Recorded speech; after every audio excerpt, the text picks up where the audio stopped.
Well, what I want to do is, it has been 11 years since the Giza power plant was published. And since that time, there's been quite a bit of controversy that's swirled around it that really has driven me to actually go out and seek better evidence to explain my case in terms of the ancient Egyptians and their manufacturing capabilities. And what the Giza power plant contains is a chapter called Advanced Machining in Ancient Egypt. And that is actually what is going to be the focus of my next book, except there's more of it. There is much better evidence.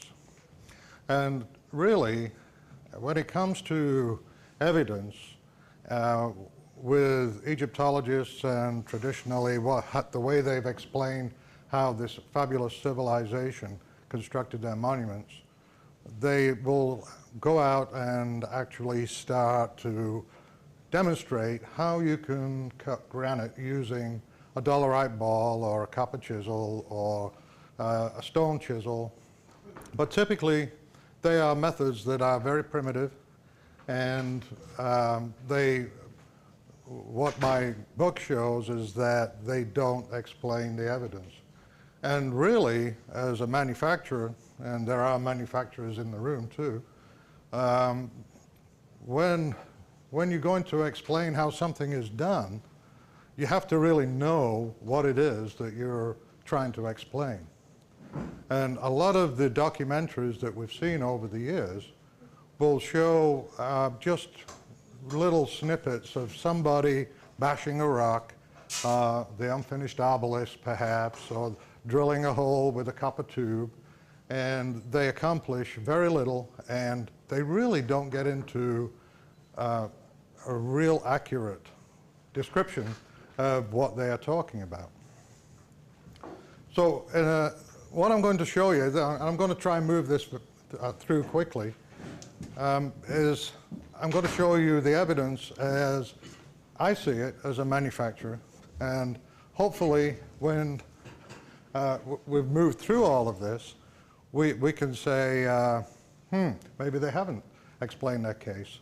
And, but what I have is something that's quite startling, in my opinion. So the book that it's at the publisher now. It should be on the bookshelves in July of 2010. It's going to be published by Inner Traditions. It'll be about 432 pages. It's got about 280 photographs and graphics. So compared to the Giza power plant, and it's going to be in color. I'm hoping full color, but at least there will be color inserts. But what actually got me on this particular phase of my research was a trip that I made with David and others to Egypt in 2004. And we went to the Temple of Luxor, and I don't know if David or Bart noticed, but occasionally I would wander off and start to look at things and ignored the Egyptologist who was supposedly telling us about this ancient culture. I was looking at very, very precise granite objects. When you go to the Temple of Dendera, it's immediately striking in that what we have are these giant statues, and the giant statues, there's about 4 of these that sit. There's of Ramses, 2 of them outside the temple and 2 of them inside the Ramses Hall, just inside. Here we see one on both sides, just got the arm there, but this one is inside the Ramses Hall. But you can see the size of them compared to the people. And they are made out of solid granite. The only separate piece from the statue is the plinth or the base that some of them are set on. But they're amazing. Now, one of the things that I really focused on was this particular head or bust that is sitting to the left of the obelisk. And essentially, what we have is an order of precision that you don't normally find on a statue. And you would think a statue is a sculpture.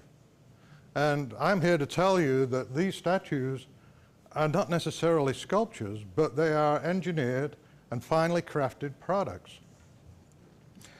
The crowns was actually what got my attention in 2004.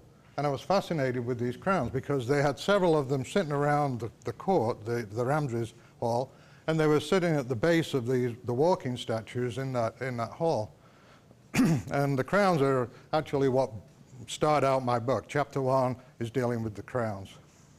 But what I'm going to do is give you, just a little bit of, just a snippet of information. Obviously, I can't go through the whole book, but I'm going to take a little bit of the front, some of the middle, and then we'll move to the end of the book.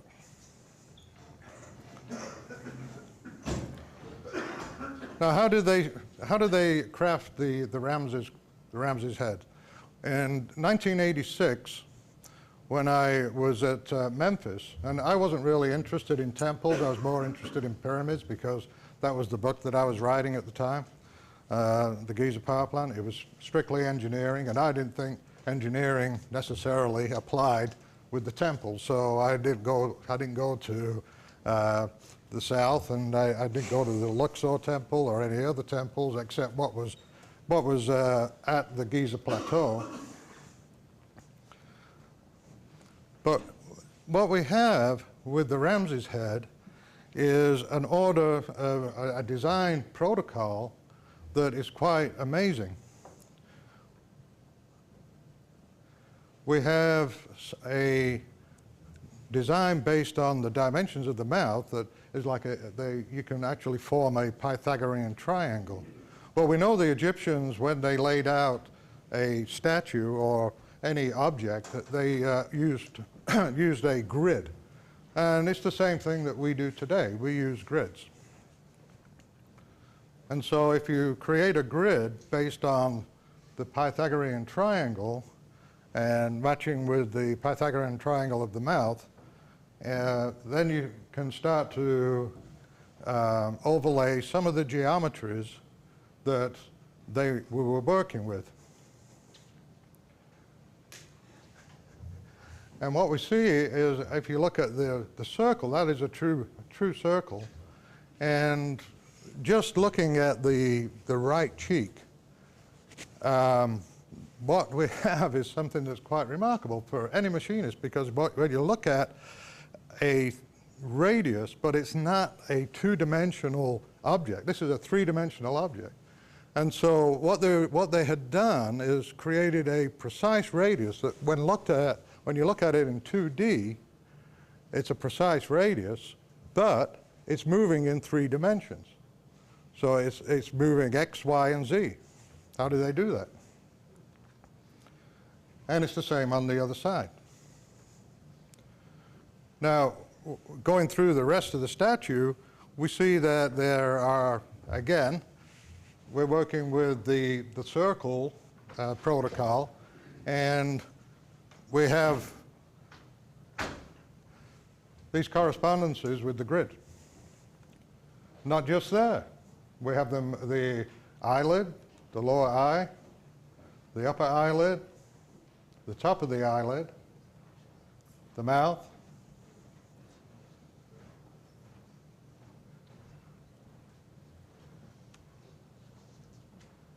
and all the circular geometry is tangent with the correspondence with the grid. And you see the points on the grid with the radiuses that actually make up the geometry of the face.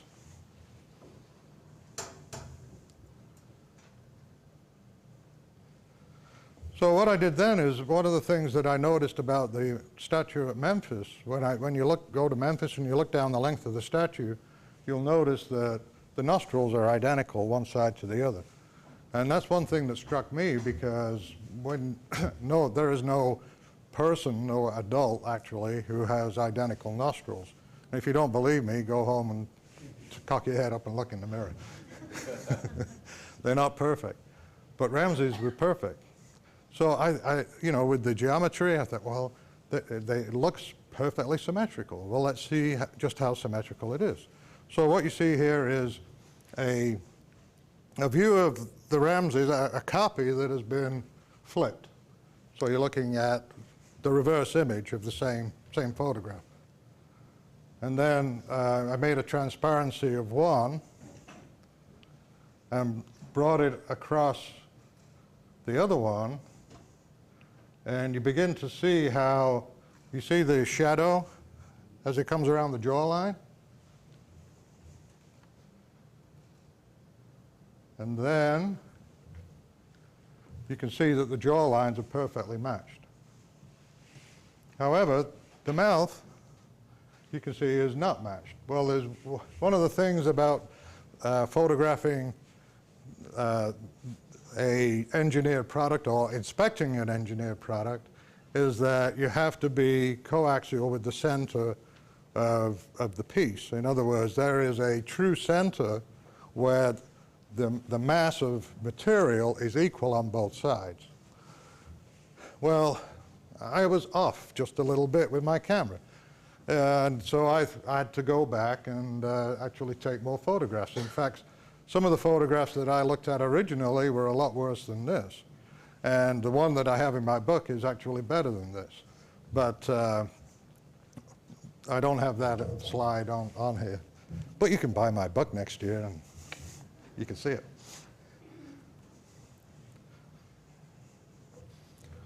But as you can see, the jawlines match, the nose matches, the eyes match, and the lips are just a little off. Now, it's my belief that the way they manufactured that was they created the shape of the face using the least number of geometric elements, because the face is so smooth, it's unnatural.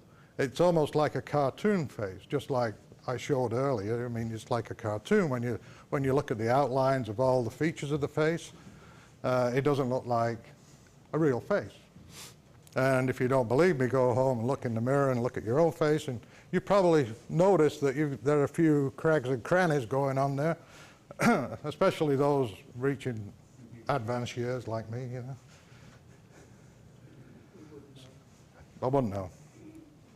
So when we pull them out together, you can see the distribution or the offset on the nose, but look at the distance between where the shadow is. It's equal on both sides. So the shape of the nose, when you look at it, is identical from one side to the other. All I need is just a better photograph to be able to demonstrate that. But at least I can bring those photographs to those images together, and the nose, the outline of the nose matches perfectly. Now this is amazing stuff.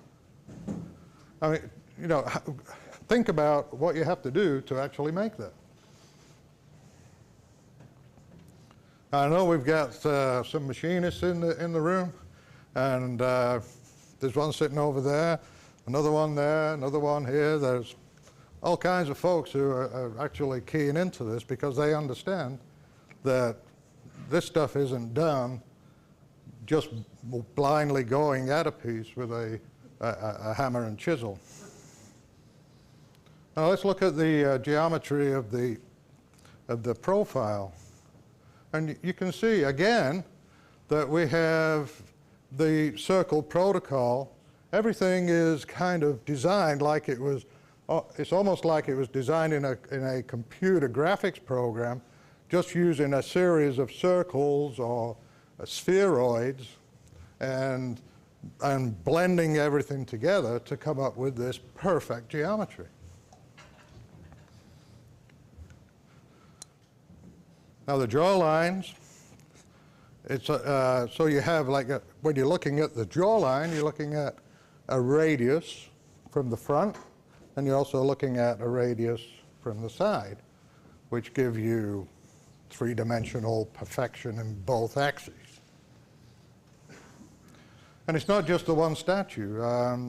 This is another statue that's in It's in the Ramses Hall that has the same kind of protocol or the same kind of design elements to it. And I've also got in my book photographs of other Ramses statues, one in the British Museum and a couple of others, where they're all identical. And you wonder when you go through Egypt or you go from north to south and you look at a statue of Ramses, every one of them looks the same. Quick question, Chris. Yes? The radiuses, are they in any, like a pyramid inch type thing, full inches, you know? Well, everything is relative right now, because to take those dimensions would require some specialized equipment. Yeah, I'd love to get some a CMM, you know, and take it over there, but I don't think Zahi Hawass would allow me to do that if he knows what I'm up to. So then I start to look at the statue and say, okay, well, you know, a lot of times you can note whether it's the action of a machine by the marks that the machine makes. And are there tool marks? Is there a tool path? And there are several statues where those mistakes are still in the statue. And you can see on this particular one that there are what I would consider to be feed lines where a tool has actually passed along the upper lip and down to the mouth and has left marks. The marks are still there. Can everybody see that? Is it visible to everybody? If not, it will be in my book, I promise you. A shameless plug. And also, there are tool marks, specific tool marks on a Ramsey statue at Karnak, which I took with a telephoto lens, and it's almost like a wireframe photograph, wireframe drawing with the step over from one pass to another, but it comes right down the side of the face, and above the eyebrows there's even indents where the tool paused above the eyebrow. So that's the Luxor research, just a little snippet of it. And now we go to, well, you know, the argument may be, well, we don't know how precise that is. I think just doing an analysis in the computer and working with the images, we can see that it's uncommonly accurate for a sculpture. And, you know, I've actually consulted with sculptors, and we'll get into that a little later on, but the uncommon precision is actually throughout all of Egypt. It's not just in Luxor on the statue, but even in the Serapeum, where you have the perfection of these granite boxes. And I think some of you may have seen these images before, but the granite boxes in the Serapeum, there's over 20 of them, and the inside surfaces of the boxes are within, I would say, at least over a 12-inch length within less than a half a thousandths.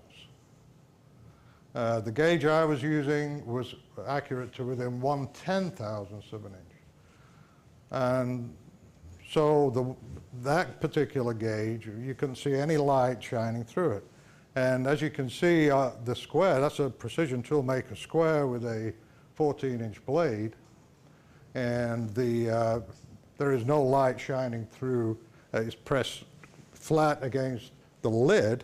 And look at the reflection on the underside of the lid and the reflection down the length of the blade. There is no aberrations, or it's a true reflection. It's a perfectly flat surface. And so the question is, well, how did they do that? How do Egyptologists explain this? Next, we go to the Giza Plateau. And the Giza Plateau, there are some very interesting blocks that most people just walk past and don't pay any attention to. But this one is a granite block that has a true radius on it. And along the crown of the radius, it's, again, extremely flat or very true. It's almost as though, well, I know my good friend Steve Garcia here, the last time I presented, he said, you need to be more assertive. They've got to have been machined. And I do believe that. But with Egyptologists, with science, you have push the envelope, and sometimes, you know, the envelope doesn't open. So this was a test that I performed actually in 2004. I'm not sure whether Bart took that photograph or somebody else. Did you take that, Bart? Yep. Thought you did. Courtesy of Bart Hess. And so this photograph is where I take a wax impression at one point along a radius where these two surfaces come. So you've got a contour surface coming here and coming up to a straight wall. So that in engineering they call that a blend radius, and that's where you transition from one surface to another. Normally you would use a beefy tool to actually machine that. But that radius is true along the whole length of the block and around. And that's another view of it.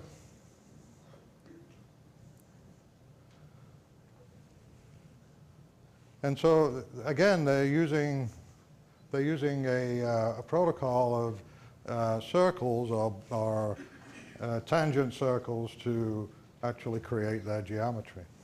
What is the broken debris there? I'm sorry? It seems like broken debris pieces that are scattered that you're showing these radiuses from right now. You talking here? Yeah, those. Yeah, those are other blocks. If you walk the Giza Plateau, you'll find all manner of broken blocks all over the place.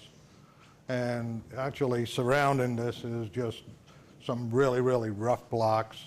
And this is just laying there, a total anomaly laying there that's extremely precise and obviously machined. This is a broken off part that actually broke off the other piece. And again, you have the same geometry on that piece. Next we go to, this is actually, I'm flipping from, going to Dendera real briefly just to demonstrate how the ancient Egyptians built their temples and used some architectural elements, such as these cornices on the top of their walls. Because at Giza, by the Valley Temple, is a cornice that actually must weigh, I think it would weigh about 16 tons, but it's very precise. It's precise in its geometry. It's also precise in the way it was, the way that geometry is projected down a line. And I'm using a 12-inch straight edge. That's the one that was ground within 1/20th the thickness of a human hair. And again, what we have is a tangent circles. But if you look at the bottom,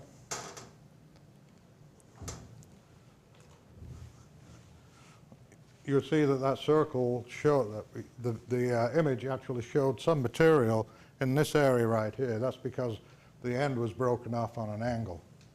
But if we look at that again, as you can see, you got some material there, but at the end, that is a perfect circle, and at the top, you've got a perfect circle too.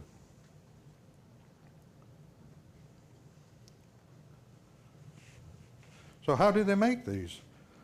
You know, did they actually go at it with dolerite pounders and wooden straight edges and squares? Well, what would we do today? we'd probably slap it on a CNC machine and replicate that contour along the length of the piece. What's a CNC? Computer numerical control machine.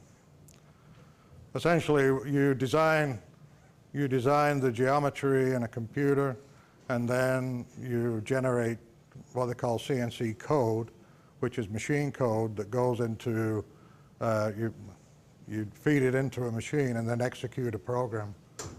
And the CNC machines or milling machines generally are 2-3 axes, or 2.5 to 3 axes. This would be a 3-axis machine. Some of them go up to 9 axes.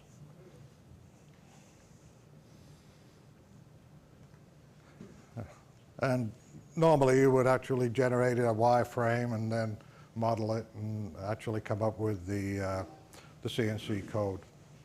But did it sit on top of a temple? Well, if you go around Giza, you don't find any other blocks like that. There's just that one and another little broken one off to the side. Certainly not enough that would say, yeah, the temple wall was surrounded with these particular cornices. However, there may be another answer to that. And that is that there it is turned upside down. And if you get the other one that was on top of the Giza Plateau, the one that I was checking the radius, and that's on the other side, then you have some architectural elements that would fit very nicely over a doorway. This is the one that was on top of the Giza Plateau. That's at the Valley Temple. And combine them with some square blocks, and you have a very elegant and classic architecture for a doorway. Next we go to the unfinished obelisk. And the unfinished obelisk is a massive block, or it's actually still in the quarry, and it weighs, estimated to weigh around 1,200 tons. But there it is. This is an interesting object because when we examine how the ancient Egyptians actually created their artifacts, here we have evidence of a block in the quarry with the tool marks actually in the quarry. And what they did is they cut a trench. Obviously, they cut a trench around the block, and then they would have pried it loose from underneath. Chris, Yes, sir. did you say that tool marks were evident on that piece? Yes, and here they are. These are the tool marks that whatever tool they were using left in the trench. And the interesting thing about this is that the conventional theory on how this unfinished obelisk was actually quarried was that they used a harder stone, a little dolerite pounders, and they had 100 or so folks inside that trench just pounding away at the granite. How many years would that take? About It would, 1,000 maybe? well, you know, it depends who you believe. My studies on this particular piece, there was a fellow in 1920, he wrote a book called The Problem with the Obelisk. His name was Engelbach, and he claimed that you could remove about 450 cubic centimeters per hour. Unfortunately, he's the only one who has actually claimed that.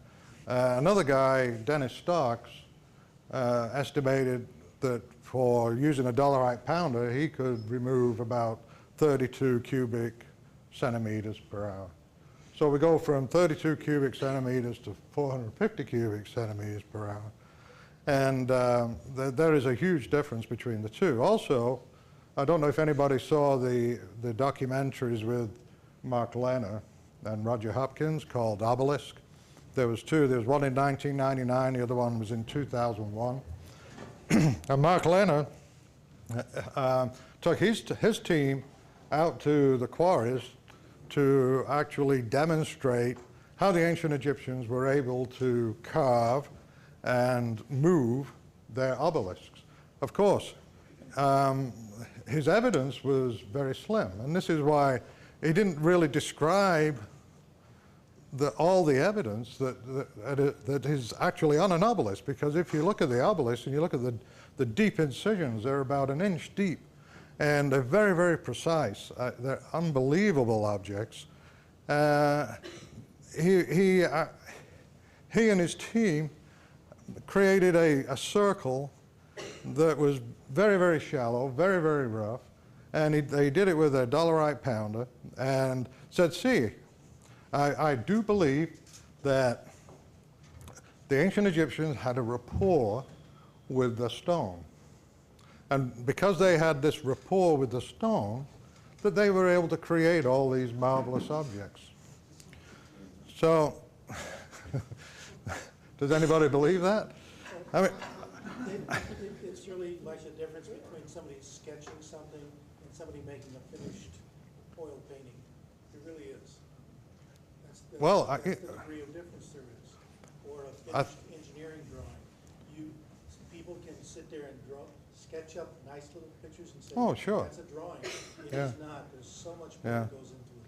But the other thing is, in my view, is that, you know, there are some people who, actually John Anthony West, who said, when I went to Egypt with him in 2006, and, you know, he said, well, you know, the ancient Egyptians, it's like if you give me a violin, I can prove that I will create a terrible screech, but you put it in the hands of a maestro, you're going to have beautiful music. But the analogy is false, because we're talking about forces, an energy that a person who is a maestro on a violin would probably expend less energy to play the violin than say me. And so the analogy doesn't work. In engineering and manufacturing, it's all about material removal rates and the capabilities of the tool. Are we still talking granite stone now? Yes. Chris, are there differences in the machining between granite and limestone? Huge. Yes, granite is an igneous rock, and it has a lot. This particular granite has 55% silicon quartz crystals, so it's much harder than granite. And you can use a stainless or a steel tool to chisel away granite limestone. But if you're going to work on granite, you have to. I mean, carbide. You can crush the material and remove it that way, but actually doing some really fine detailing and cutting, you need diamond tools. And you know, there's evidence that they actually use rotating diamond tools to cut some of their artifacts. And this obelisk was granite. This is granite, yeah. And the interesting thing at the unfinished obelisk is that the calculations for how long it took are really trying to prove out the lettering or the description on the base of Hatshepsut's obelisk at Karnak. And that inscription says that the obelisk was crafted and put in place in a 7-month period. When, if you do the calculations using a constraint analysis, and depending on what numbers you're working with, even at 450 cubic centimeters an hour, you're not going to get that obelisk out in 7 months. And with Stark's numbers, it's going to take considerably longer, years, because you have to calculate from the deepest part of the obelisk and assume that there's only one fellow who's going to be actually in the trench pounding away. Then you get to these particular features, which nobody talks about, and you won't see them in the obelisk video because they're problematic. You can see Dan Hamilton down in one of these trenches or these holes, the shafts, in the trench. And looking down that trench, you can see that there are, it's almost like the tool that was cutting in a sweeping motion. You see the striations, you can see them on this wall here, but also around here. So And how far away are these from the Giza Plateau? about 400 miles. And so the sweeping motion, there had to have been a sweeping motion of the tool to create these scallops. And the dolerite pounder, you know, that just kind of goes out the window. Chris? Yes. You know Mark Lehner, and most of what you hear him say, he said that he's playing Hawas's game, otherwise he wouldn't be able to get in there. But on the side, he shows some of his own pictures. Really, I'd like to have a conversation with him about But that. he doesn't, he's not publicizing it now, he's just going along Yeah, with Hawas. He can't afford to. Otherwise, he wouldn't be in there. yeah. No, I think you're absolutely right. I've met Hawass on a couple of occasions, and you're not going to, if you cross him, then you're not going to do anything. But, and I think too, you know, if you look at those documentaries, it seems that Mark is actually showing the world how it wasn't done, not necessarily how it was done. But if you look at the dolerite pounder, and then you look at these shafts at the base of that obelisk, you can see that you've got some square corners here. Well, you put two and two together. I don't have to say any more. I'll just show the images. And then this is an unusual feature that I didn't even know existed, but a French production team took this photograph and sent it to me. But again, you've got the kind of a sweeping motion of the tool and these sharp corners here. Now the thing with material removal in the dolerite pounder scenario, they work with gravity, and all the writing on how the ancient Egyptians created these obelisks or quarried around these obelisks did not address the corners.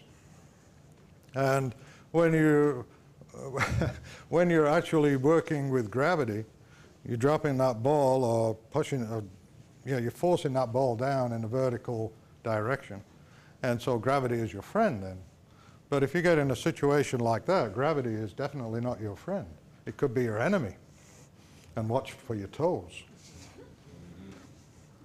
But it was interesting though, Mark said that, you know, about the rapport with the stone. I thought, well, you know, I'm dealing with statues, I'm dealing with material removal, and I really should get the opinion of a modern sculptor. So I contacted a fellow by the name of Mike Leckie.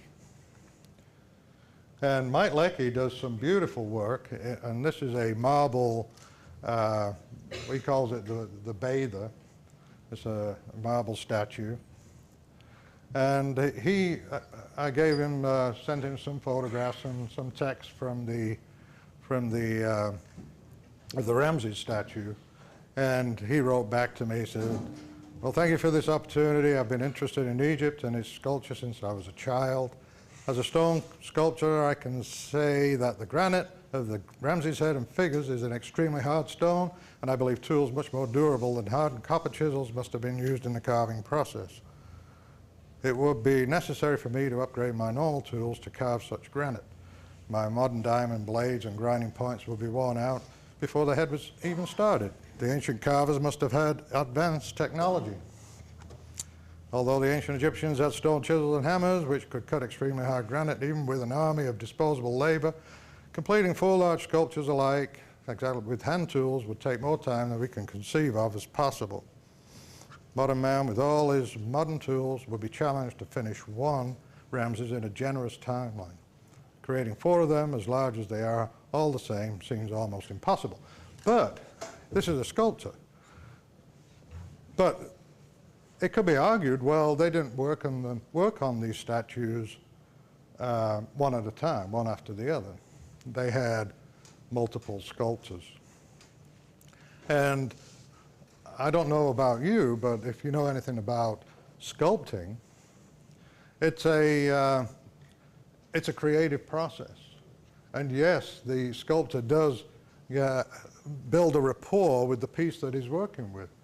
And they need that creative element, creative freedom. So I seriously doubt that a sculptor or a series of sculptures were crafting identical Ramses all over Egypt.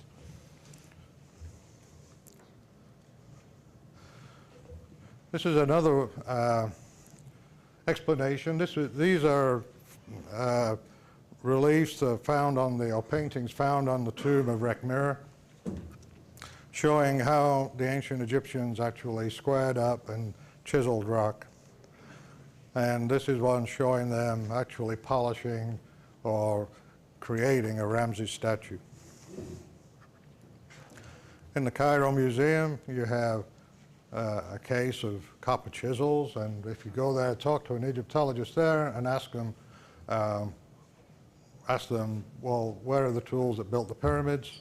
They'll take you to the tool room, and they'll show you two cases with copper implements in them.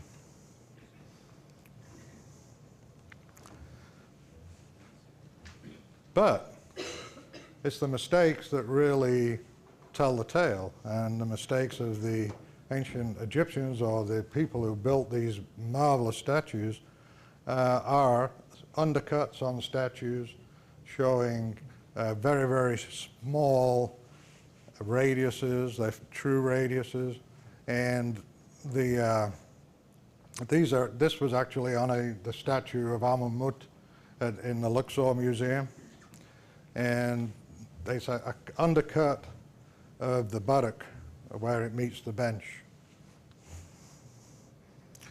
But now I want to get to, actually this is moving quickly to the last part of my book, and that is a response to my critics. I don't know, I mean, I look at a lot of surprises in the audience. Everybody's surprised that I would have critics out there, but I do. And one of the criticisms that I have received, or one of the arguments against my analysis of this particular piece, has prompted me to do further research that will settle the matter, hopefully once and for all. Not necessarily come up with the true explanation for how this thing was created, but at least disprove any arguments in the Egyptologist camp on how it was created. And this is a granite core. It was found at Giza by Sir William Flinders Petrie around 1981, and it now resides... 1881, sorry. And it now resides in the Petrie Museum at the University College London. When I had an article published in 1984, it's called Advanced Machining in Ancient Egypt, and I proposed, based on Petrie's account or description of this particular artifact, I proposed that they were using advanced methods to produce it. And the features of the core, as Petrie described it, was that it was a core that was tapered. It had a spiral groove that wound around the core, and it was a true spiral, except that it wandered around its course. In a subsequent paper from his book, he called it a drunken screw. But he said that the spiral, it was a spiral, and the distance between the grooves was about 1/100,000th of an inch, or 1/10 of an inch. Well, to any manufacturer or machinist, you would think that is an impossible feed rate, even in mild steel, but in granite, it's an impossible feed rate. So I puzzled over that for many years, and, well, not many years, a couple of months, but the solution that I came up with was rather controversial. In my article, I proposed that they were using ultrasonic machining. Of course, that didn't go over very well, but the article was published in '84. It lay dormant for a while. Then in 1995, a debate sprung up on the internet, on Deja News, And I was taken to task for my views, and I thought I defended them fairly well, but the matter still wasn't settled. Then in 1999, a book came out called Giza the Truth. And in Giza the Truth by Ian Lawton and Chris Ogilvie Herald, they actually located where this core was, took a photograph of it, and put it in their book and said, these are not spiral grooves, they're horizontal. Well, because Petrie had argued that they were spiral, I had based my theory on Petrie's information. Now we have a book that says, no, they're not spiral. These have been examined by us, and they're definitely horizontal, which means that the starting point of a groove actually ends at the start point. So their start and end point are circular. So then I took off to go to England to examine it for myself, and at an interesting time. But what I found was that in Giza the Truth, they had photographed the core, but they photographed it on an angle, and it wasn't trued up. And as you can see in this photograph right here, it's tilted. And even when I took a photograph of it, it was tilted. And I had to put a frame around it to square it up so that I would have an accurate view of it. But what I'm trying to explain is that if you take say a pipe thread or something like that, and you tilt it on an angle, the thread looks like it's horizontal. But when you true it up and square it up, it's not horizontal. And that's essentially what's going on here, that they have presented in their book a photograph of the core that was tilted on an angle. And so they got confused about the evidence. Well, I decided, well, the best way to actually check this out is to use a simple white thread. I see all the women nodding, yeah, all right. And so I placed the thread in the groove and put some tape over it, and then just started to wrap around it. I published that on my website, and people still didn't buy it. They thought that, well, you know, I'm fudging it. And then a geologist contacted me, Malcolm McClure, that's this fellow right here, and he was a geologist with British Petroleum for about 30 years, and he was interested in the Petrie core, and he was also interested in crop circles because he thought that those two were the only unexplained mysteries that had yet to be explained. So he was very curious about putting this one to bed. And as I was wrapping the thread around, I could sense that he was getting impatient. You know, and I said, well, Malcolm, you want to take the thread and do it yourself?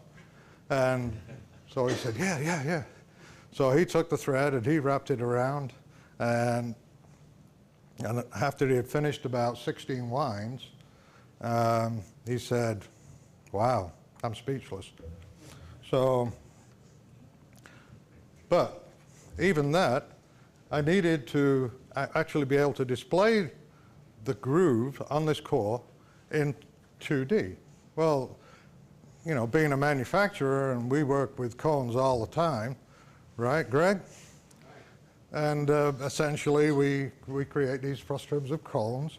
We lay them out flat, and we know that if you had a flat sheet and you had a spiral groove, you would have, or a circular groove, you'd have two reference points here and a line across there. Then that point, the start point, would be the same as the end point. And that would be a circular groove, which is what my critics are trying to say the core has. So on my visit in 2003 to the Petrie Museum, I asked the curator, Dr. Stephen Quirk, if I could have a latex impression made of it. And he agreed. I paid him cash, and essentially I got this latex peel a few months later, and this is it right here. So the logical thing to do then was actually to cut a couple of holes in it because when I separate it, those holes would be my reference points. And so the couple of square holes were cutting it, and then I separated it out. Well, this is what the peel looks like. I mean, it's the granite. If you actually had it in your hands, you would see that a lot of the mica or biotite has been ripped out, and the groove itself wanders, just like Petrie said. It's like a drunken screw. But it is indeed, it does not have a horizontal, it's not a horizontal nature. So this actually shows it in 3D. He's looking at all sides of that core now for an analysis.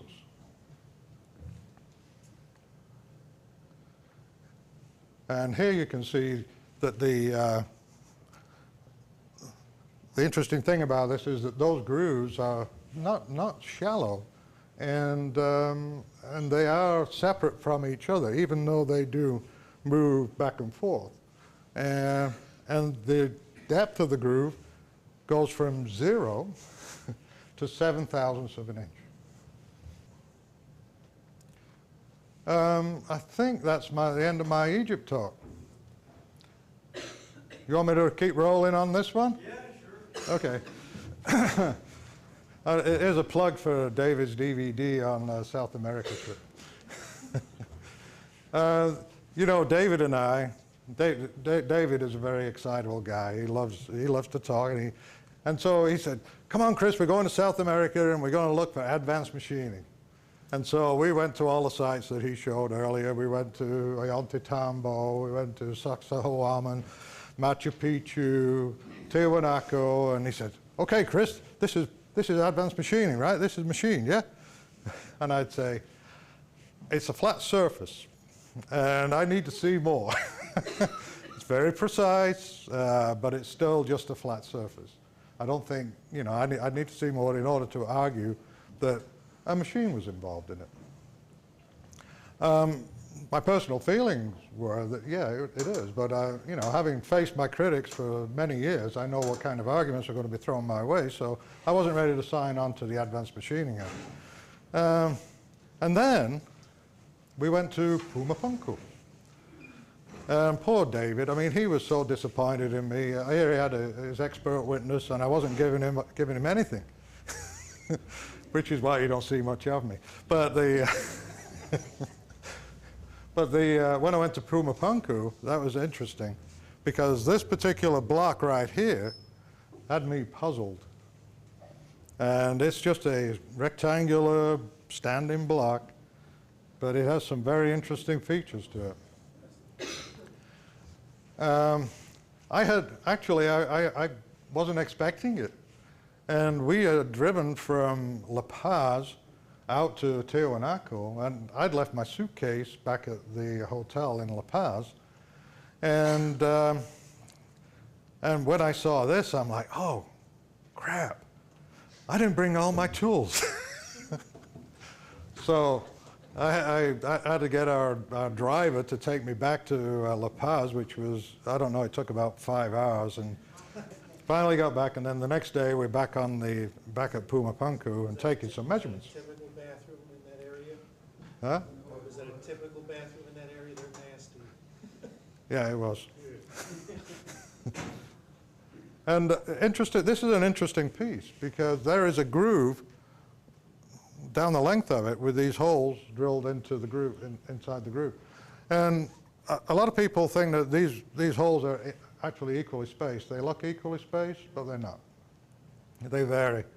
But the distance between this groove and the outside right here that I measured is within 10/1000ths of an inch from the top to the bottom. And I would say that, you know, if I had had better equipment, because I was just using calipers to measure that, the way to measure it would be to have a pin, or a dowel pin or a gauge pin, to lay in the groove and measure across the gauge pin. But I didn't have that. So that is quite a piece, and certainly one that I could say, I think they were doing something a little more than just bashing and simple kind of technologies. And even around this particular piece, you can see the shapes. It's almost like they cut into this, they just plunged into these blocks, creating square holes, I mean very square holes, very precise. And certainly I would say that we have some advanced machining or lost technologies in Pumapunku. All those holes were square holes rather than round ones, so from this view it looked like they were round, until you said they were square. Okay, maybe I should say square recessions. In other words, the holes, the round holes that I showed you were very small, about just over 1/8 of an inch. But the recessions are square, but I would say probably 6 to 9 inches. Okay. What kind of stone is that? That is a volcanic type rock. It's like a basalt, but it is a volcanic type rock. It's very porous. Were the hole sizes the same? Yeah. I don't know to what tolerance they were the same, but yeah, they were the same. And the surface was flat. I mean, and the block was square. So, and then this other piece, which was a very interesting piece, also in the vicinity, but definitely looks like it came off a milling machine. But you look down here and you've got three surfaces coming together to a very, very sharp square corner. And again, these inexplicable holes drilled into it. How deep are the holes? I don't know. I didn't have the equipment to measure the depth. Sorry. What is the dynamics of that particular site? In terms of, All we know is there's some stones on the ground. What was the dynamics of that site? well, yeah, David addressed this earlier in his presentation, and he actually has showed photographs of archaeologists' reconstruction of the site. There have been quite a few people who have addressed what it might have looked like and what it might have been, including, I think, Eric von Daniken, right, David? But I was looking for machining particularly. I was looking for a very, very precisely cut stone that had the hallmarks of machining. And then, these things are very puzzling. What were they used for? Yes, sir. On that block up there right now, on the right end of that, you've got that tab sticking out. To the left of that, looks like 2 saw cuts. Very top?